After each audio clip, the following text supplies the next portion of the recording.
As picture perfect as it looks, snow has brought havoc to Slovenia. In a country of around 2 million people, 1 in 4 homes are without power. And that's because of this. All people can do is wait until help arrives. But that help may take some time. Blizzards have disrupted transport and closed more than 40% of schools. And if that wasn't bad enough, people have been asked not to drink the tap water either.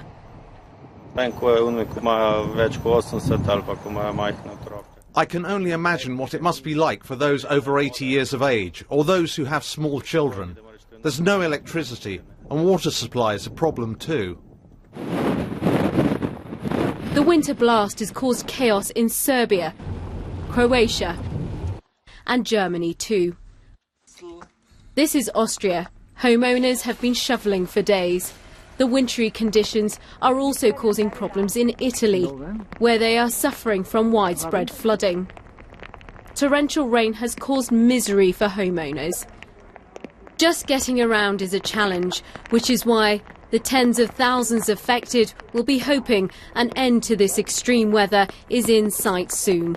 Alpa Bitel, BBC News.